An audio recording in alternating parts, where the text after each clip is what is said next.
जय श्री कृष्णा दोस्तों। कार्तिक मास का था अध्याय 30। भगवान श्री कृष्ण सत्यभामा से बोले, हे प्रिय, नारद जी के यह वचन सुनकर महाराज पृथु बहुत आश्चर्यचकित हुए। अंत में उन्होंने नारद जी का पूजन करके उनको विदा किया। इसीलिए माघ, कार्तिक और एकादशी, यह 3 व्रत मुझे अत्यधिक प्रिय हैं।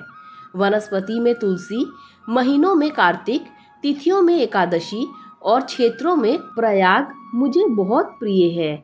जो मनुष्य इंद्रियों पर विजय प्राप्त कर इनका सेवन करता है, वह मुझे यज्ञ करने वाले मनुष्य से भी अधिक प्रिय है।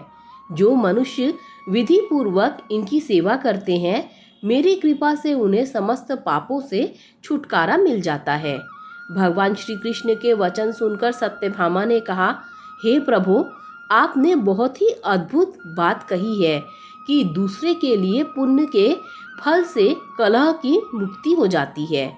यह प्रभावशाली कार्तिक मास आपको अधिक प्रिय है, जिससे पतिद्रोह का पाप केवल स्नान के पुण्य से ही नष्ट हो जाता है। दूसरे मनुष्य द्वारा किया हुआ पुण्य उसके देने से किस प्रकार मिल सकता है, यह आप मुझे बताने की कृपा करें। श्री कृष्ण भगवान बोले, प्रिय, जिस कर्म द्वारा बिना दिया हुआ पुण्य और पाप मिलता है, उसे ध्यान पूर्वक सुनो। सतयुग में देश, ग्राम और कुलों को दिया पुण्य या पाप मिलता था, किंतु कलयुग में केवल कर्ता को ही पाप और पुण्य का फल भोगना पड़ता है।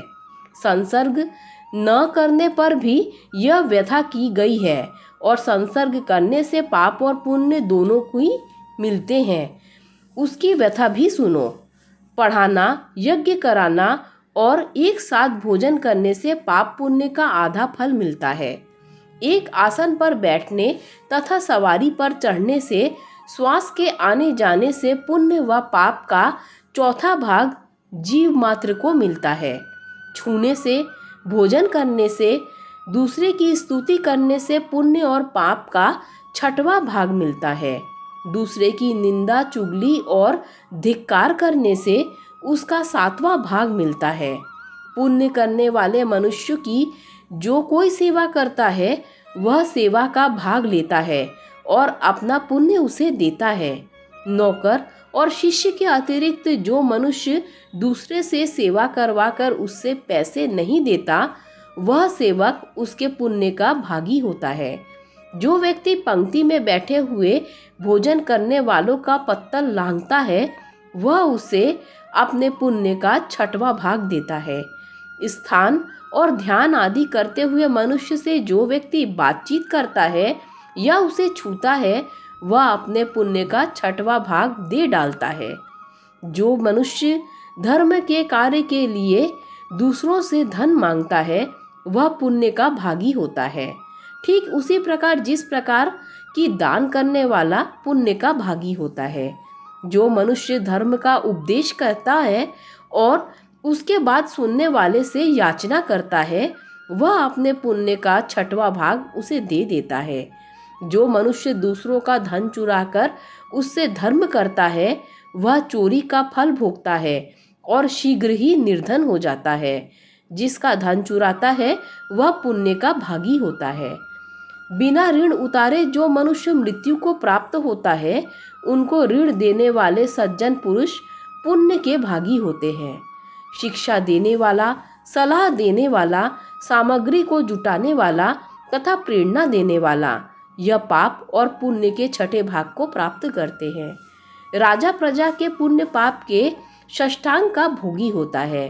गुरु शिष्यों का, पति पत्नी का, पिता पुत्र का, स्त्री पति के लिए पुण्य का 6ठा भाग पाती है। पति को प्रसन्न करने वाली आज्ञाकारी स्त्री पति के लिए पुण्य का आधा भाग ले लेती है। जो पुण्यात्मा पराये लोगों को दान करते हैं, वह उनके पुण्य का 6ठा भाग प्राप्त करते हैं। जीविका देने वाला मनुष्य जीविका ग्रहण करने वाले मनुष्य के पुण्य के 6ठे भाग को प्राप्त करता है।